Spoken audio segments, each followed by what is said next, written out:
Bismillahirrahmanirrahim. Assalamualaikum warahmatullahi wabarakatuh. Alhamdulillahi wa kafa, wassalatu wassalamu ala rasulihil mustafa wa ala alihi ahli sidqi wa ahli tuqa.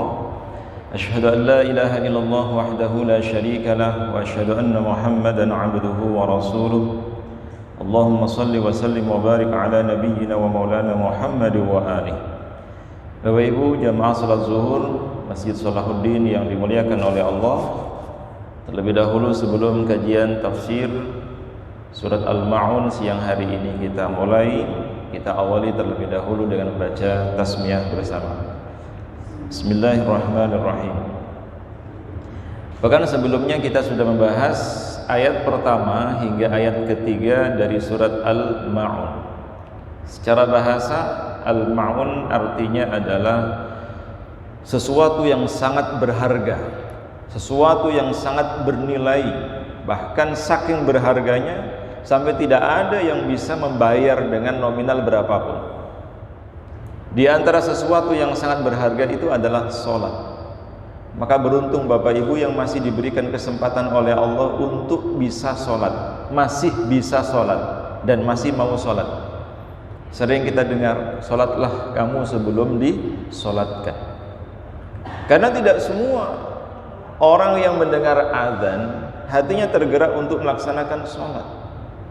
Padahal sholat yang hanya 2 rakaat saja ini merupakan sebuah keinginan, impian, cita-cita yang akan diinginkan oleh mereka yang sudah meninggal dunia. Ada doa dan juga impian yang tidak akan terwujud. Doa dan impian yang tidak akan terwujud itu adalah doa dan impian orang yang sudah meninggal dunia. Padahal mereka di alam kubur itu terus-menerus berdoa, qala rabbirji'un, wahai Tuhanku, kembalikan aku ke dunia. La'alli a'malu salihan, agar aku bisa mengerjakan amal salih. Fima taraktu, yang dulu pernah aku tinggalkan.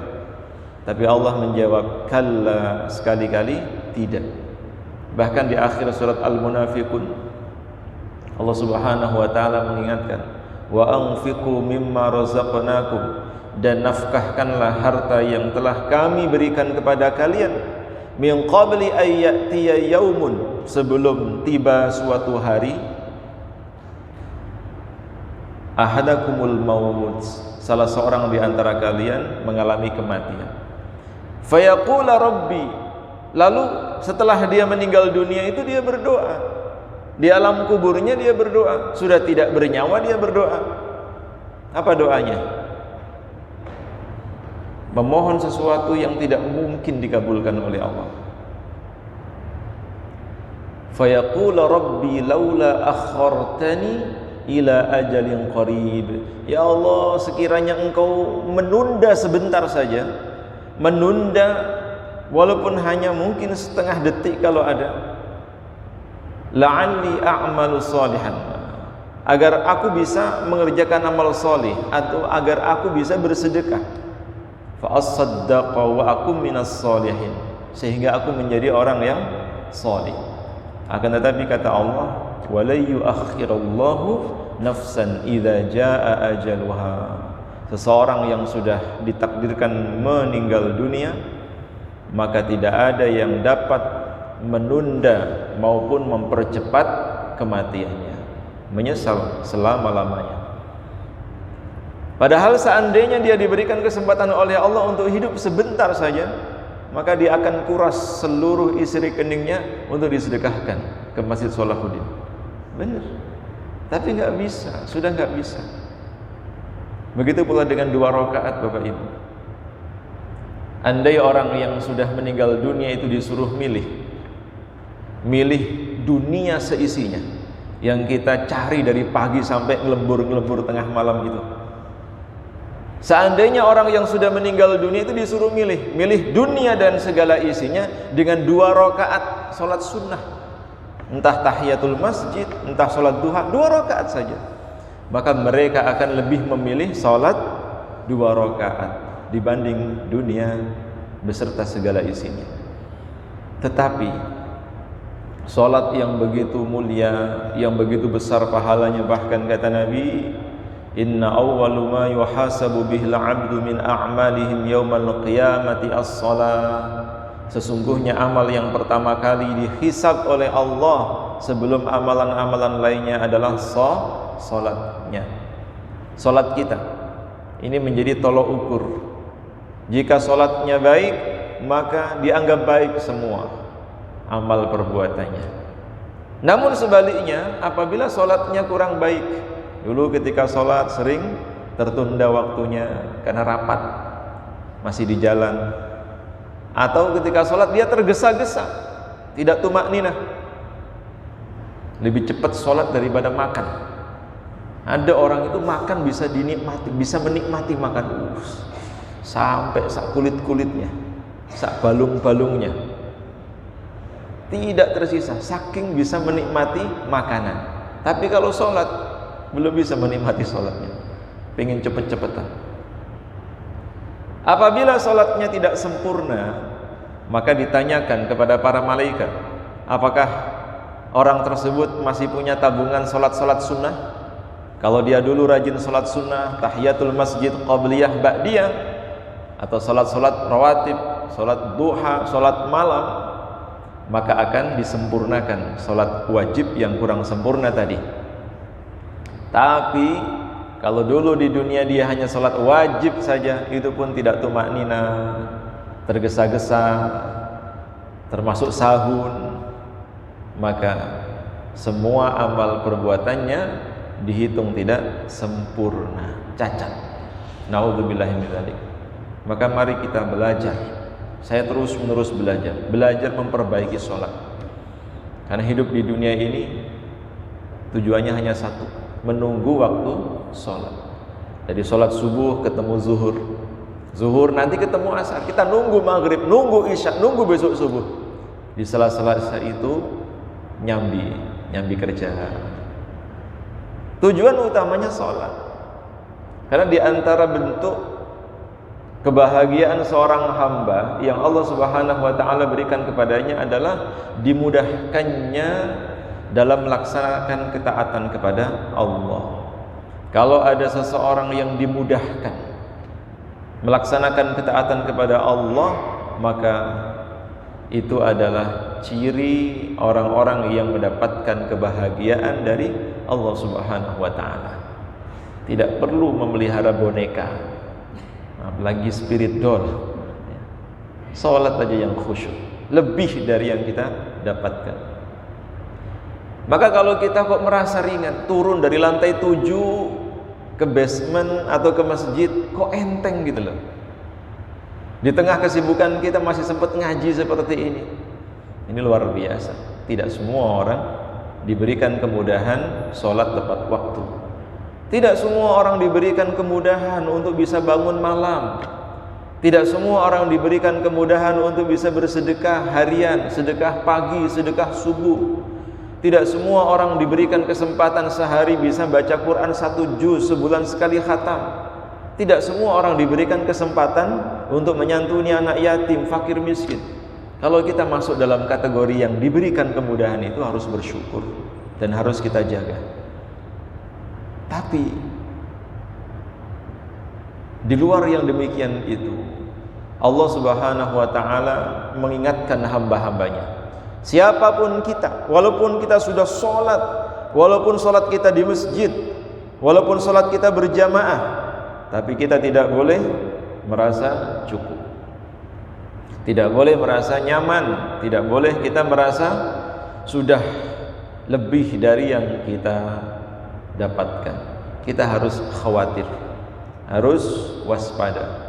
Jangan sampai amalan yang belum tentu diterimanya ini hangus, habis, tidak tersisa, termasuk sholat yang kita kerjakan.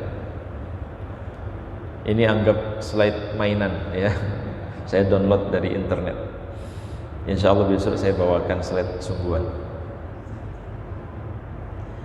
Sebagaimana kita sudah hafal, bagian yang kedua dari surat Al-Ma'un, dari ayat keempat sampai ayat yang ketujuh, Ini membahas yang berkaitan dengan hablum minallah. Yang sebelumnya sudah kita bahas ayat 1 sampai ayat yang ketiga, itu hablum minan nas. Di antara pendusta agama adalah orang yang menghardik anak yatim, tidak menyantuni fakir miskin. Maka ayat yang keempat hingga ayat yang ketujuh ini kaitannya dengan hablum minallah. Ternyata baik dengan orang lain itu saja tidak cukup. Baik saja tidak cukup. Dia baik kok sama tetangga. Dia banyak sedekahnya. Sosialnya bagus. Kalau ada kegiatan di kampung pasti ikut. Biasanya kan begitu. Kita menilai seseorang itu hanya baik zahirnya, tapi kita tidak tahu bagaimana hubungannya dengan Allah. Tapi juga ada sebaliknya, ada orang yang rajin ke masjid, kalau sudah di masjid nggak keluar-keluar, karena tidur. Tapi buruk dengan tetangga, tidak peduli dengan keadaan sekitar. Dikasih proposal, dikunciin pintu. Pelitnya tidak ada yang menandingi. Ada yang seperti itu. Lalu yang bagus yang mana? Yang bagus yang ketiga. Sosialnya bagus, hubungan dengan masyarakat bagus, kedermawanan yang dia miliki dirasakan manfaatnya oleh orang lain, dan hubungannya dengan Allah juga luar biasa. Bahkan ketika tetangga kanan kirinya tidur, dia bangun di penghujung malam untuk bermunajat, melaksanakan sholat tahajud. Ini luar biasa. Hablum minallah dan hablum minannasnya dapat. Maka Allah mengancam, memperingatkan, fawailun, maka celakalah. Dalam riwayat yang disebut wail. Wail itu nama salah satu jurang di dalam neraka. Jurang wail. Nanti kita lihat tafsir Ibnu Katsirnya. Fawailun, maka celakalah, atau diancam dengan ancaman neraka. Siapa yang diancam dengan ancaman neraka? Lil musallin, bagi orang-orang yang sholat. Memahami ayat ini jangan setengah-setengah, jangan dipotong loh Mas Fakih. Hanya sampai fawailul lil musallin, celakalah orang yang sholat, akhirnya besok nggak mau sholat. Bukan begitu. Mengaji Al-Quran, bahas tafsir itu harus utuh, tidak boleh sepotong-sepotong. Ini ayatnya memiliki hubungan dengan ayat yang lain. Tidak boleh hanya satu ayat saja. Maka di dalam ilmu tafsir, ulumul Quran, ada istilah munasabah. Apa? Munasabah, bukan muhasabah. Kalau muhasabah itu introspeksi. Munasabah. Munasabah itu artinya adalah korelasi, keterkaitan antara ayat sebelumnya dengan ayat-ayat sesudahnya. Oh, ayat ini tidak bisa berdiri sendiri. Dia memiliki hubungan dengan ayat sebelumnya. Dia memiliki hubungan dengan ayat sesudahnya. Tidak boleh hanya dicomot satu ayat. Seperti ayat ini, ayat yang keempat. Tidak boleh kita hanya menggunakan ayat keempat saja sebagai dalil. Fawailul lil musallin, di print besar, dibuat poster, ditempel-tempel di masjid untuk menakut-nakuti umat Islam. Rasa sholat, ya sholat mlebu neraka. Iki lho ayate lho. Ayatnya benar, tapi hanya sepotong. Lanjutkan ke ayat berikutnya. Siapa yang diancam oleh Allah, walaupun dia sholat, walaupun dia rajin ke masjid, walaupun dia ahli jamaah, tapi diancam oleh Allah, celaka, wail. Mereka adalah ada tiga. Yang pertama, alladzina hum an salatihim sahun, yaitu orang yang lalai terhadap salatnya. Yang kedua, alladzina hum yuraun, orang yang riya. Salatnya hanya ketika dilihat orang. Kalau sendirian gak mau salat. Salat khusyuk, bacaannya panjang ketika rame-rame. Begitu salat sendirian, tengok kanan, tengok kiri, belakang aman, gaspol. Ini termasuk yuraun, orang yang riya. Kemudian yang ketiga, wa yamna'unal ma'un. Walaupun dia rajin salat, tapi mendapatkan ancaman dari Allah. Kenapa? Karena yamna'unal ma'un, kikir, bakhil, pelit, enggan memberikan bantuan. Pinjam motor sebentar aja nggak boleh, banyak digembosi. Ada orang saking pelitnya sampai seperti itu. Ya kayak anak kecil gitu loh, minta roti terus diludahi dulu, mau nggak? Pelitnya bukan main. Padahal kalau kita niatkan sedekah, kendaraan kita yang dipakai bernilai pahala. Pinjam mobilnya Pak, kemana? Mau nganter orang berobat ke rumah sakit. Nggak apa-apa, kita kasih bensinnya sekalian. Bagus, dijadikan langganan itu. Tapi kalau tetangganya pinjam untuk nganter berobat, nganter ke rumah sakit, nggak boleh dengan alasan, baru saya cuci, baru saya servis, bensinnya tinggal sedikit. Nah, itu alamat itu, nggak cepet ya, mobilnya hilang. Maka kita pelajari langsung dari tafsir Ibnu Katsir. Mudah-mudahan tidak semakin ngantuk. Kita satu halaman saja, biar kita belajar bahasa Arab sekalian. Sengaja saya carikan yang ada harokatnya, biar tidak tambah bingung. Tsumma qala, terkait dengan tafsir ayat yang keempat hingga ayat yang ketujuh tadi, kita bahas satu ayat saja. Ini tafsir Ibnu Katsir. Kenapa saya pilih Ibnu Katsir? Karena tafsir beliau sangat komprehensif, menafsirkan ayat Al-Quran dengan ayat Al-Quran. Kalau tidak ada ayat tersebut ditafsirkan dengan hadis. Kalau tidak ada hadisnya, maka ditafsirkan atau dijelaskan oleh pendapat para sahabat. Ini lebih aman, jadi tidak ngarang. Ngaji tafsir kok ngarang? Menurut hemat saya. Emang kamu itu siapa? Mufasir bukan, hafal Quran juga enggak. Ulama-ulama dulu saja enggak berani menafsirkan Al-Quran. Pasti mereka mengutip pendapat atau penafsiran dari ulama yang lain. Tsumma qala, kemudian Allah Subhanahu wa taala berfirman. Nah, Bapak Ibu bisa lihat, saya enggak bisa lihat. Tapi ini hanya sepintas saja ya. Saya yakin yang belakang enggak bisa kelihatan. Tsumma qala, kemudian Allah berfirman. Tsumma itu artinya kemudian, qala berkata, berfirman. Fawailul lil musallin alladzina hum an salatihim sahun. Nah, ini benar, menyambung antara ayat keempat dengan ayat yang kelima. Termasuk ketika misalnya Bapak Ibu mau mau sholat wajib maupun sholat sunnah, ketika membaca surat Al-Ma'un jangan dipotong ayat keempat, tapi diwasalkan, disambungkan sampai ayat yang kelima. Fawailul lil musallin alladzina hum an salatihim sahun. Sambung. Walaupun boleh fawailul lil musallin. Nah, kalau setelah itu kemudian berhenti, batuk, batal, masalah itu. Seolah-olah ancaman itu berhenti di sini. Seolah-olah berlaku hanya bagi orang yang sholat. Tidak dijelaskan siapa yang dimaksud. Kalau kita belajar tafsirnya akan jadi paham. Qala Ibnu Abbas itu sepupunya Rasulullah. Dulu ketika masih bayi, ayahnya Ibnu Abbas, Al-Abbas, pamannya Nabi, membawa Abdullah ini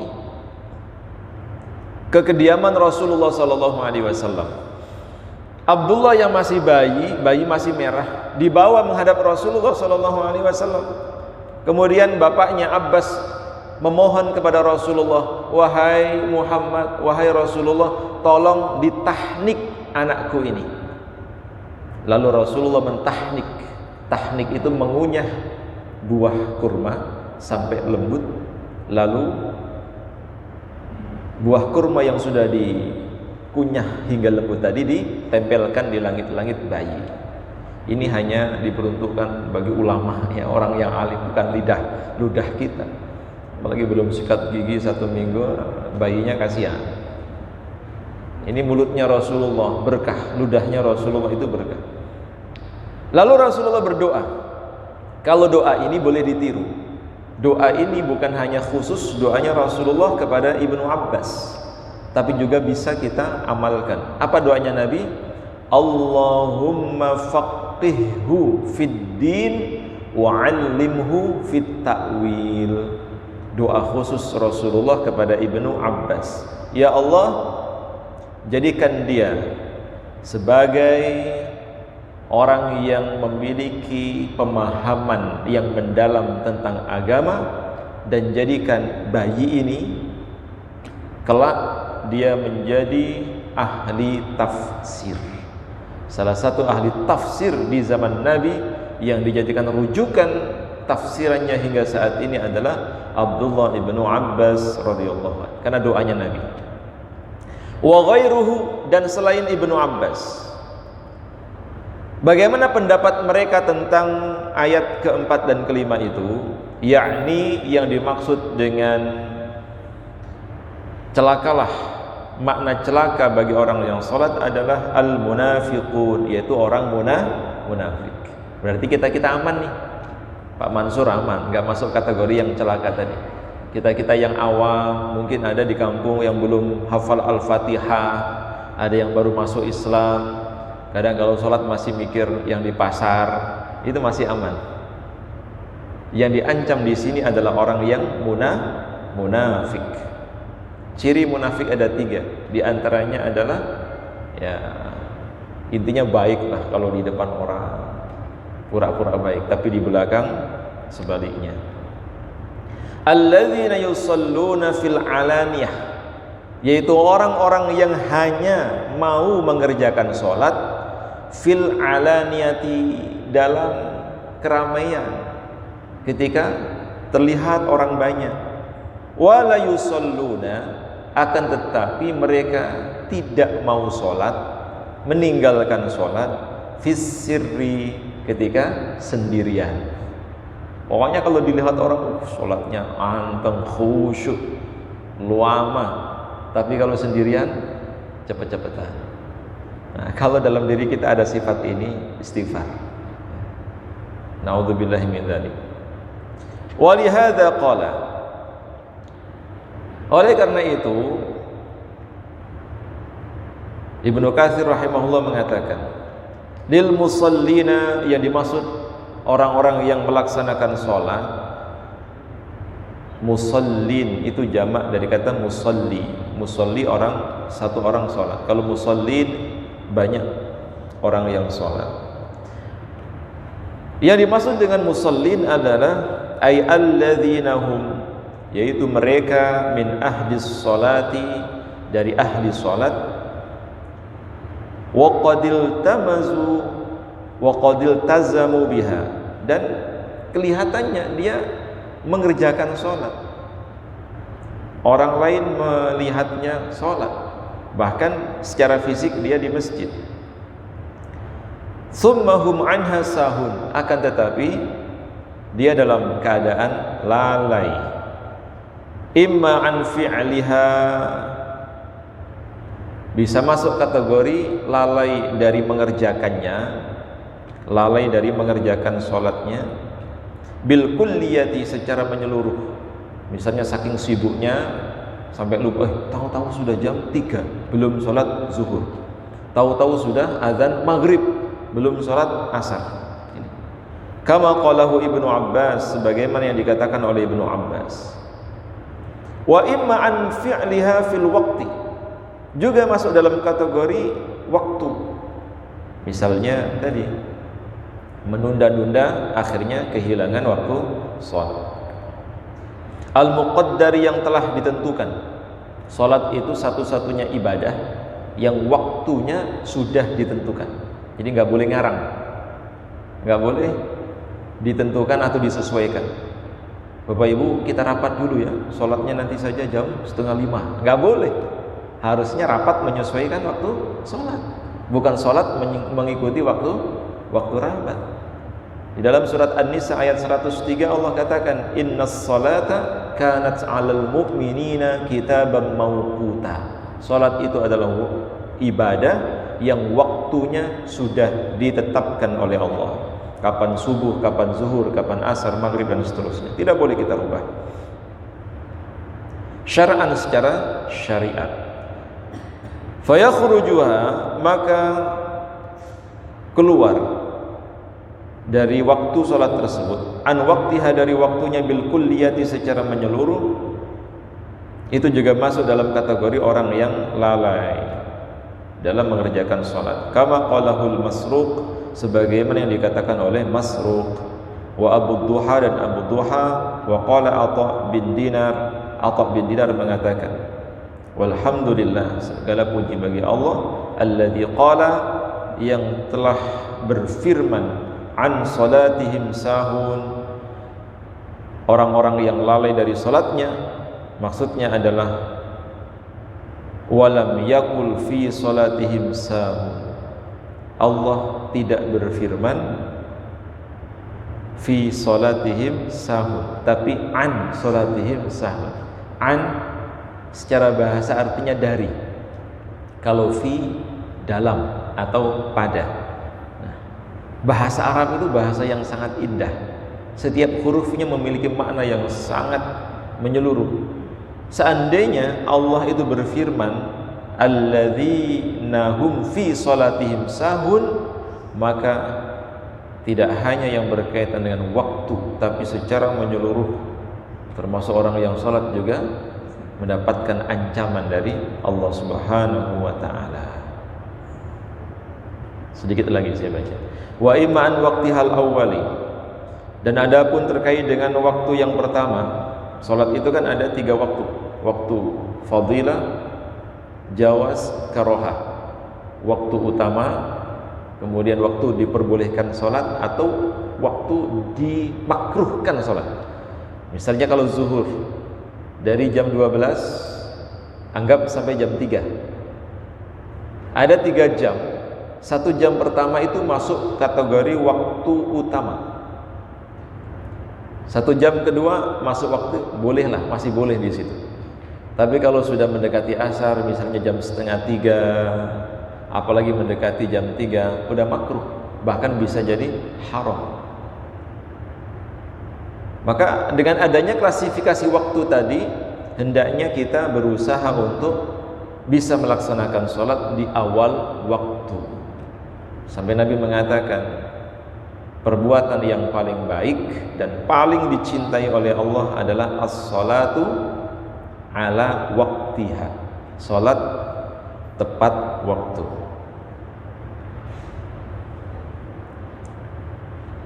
Baik, saya kira sampai di sini. Insyaallah kita lanjutkan pada pertemuan yang akan datang. Intinya, satu di antara 3 bagian orang yang diancam oleh Allah terkait dengan aktivitas salat yang hanya secara zahir, bukan secara batin. Yang pertama adalah mereka yang secara fisik salat tetapi hatinya entah kemana. Oleh karena itu, ketika kita sholat, sampai ulama dulu ketika melaksanakan sholat, akan melaksanakan sholat itu mereka jaga betul, baca ta'awud, ya kan? Baca al-mu'awwidatain, berusaha untuk bisa menghadirkan hati, karena tujuan daripada sholat itu adalah tanha 'anil fahsya'i wal munkar, dapat mencegah seseorang dari perbuatan keji dan munkar. Maka ada ulama yang mengatakan hendaknya sholat yang kita kerjakan itu bukan hanya di masjid, tapi juga kita bawa ke kantor, kita bawa selama dalam perjalanan. Seandainya nilai-nilai salat itu kita hadirkan dalam kehidupan kita, sehingga ketika kita akan melakukan sesuatu yang dilarang oleh Allah, kita segera diingatkan. Ingat, pada saat salat Allah melihatmu atau engkau melihat Allah, sehingga perilaku-perilaku atau perbuatan-perbuatan buruk yang akan dikerjakan dapat dihindari. Mudah-mudahan kita dijaga dan dilindungi oleh Allah dari sifat lalai ketika melaksanakan sholat, dan Allah anugerahkan kepada kita kemampuan untuk bisa khusyuk, yaitu antara ucapan, gerakan-gerakan sholat kita fahami, kita maknai, kita sadari, dan kita rasakan, sehingga pada saat kita melaksanakan sholat kita seakan-akan melihat Allah. Kalau tidak mampu, kita harus memastikan bahwa Allah sedang melihat kita. Insya Allah kita bisa khusyuk. Kita akhiri bersama dengan hamdalah dan doa kafaratul majlis. Subhanakallahumma wa bihamdika asyhadu an la ilaha illa anta astaghfiruka wa atubu ilaik. Assalamualaikum warahmatullahi wabarakatuh.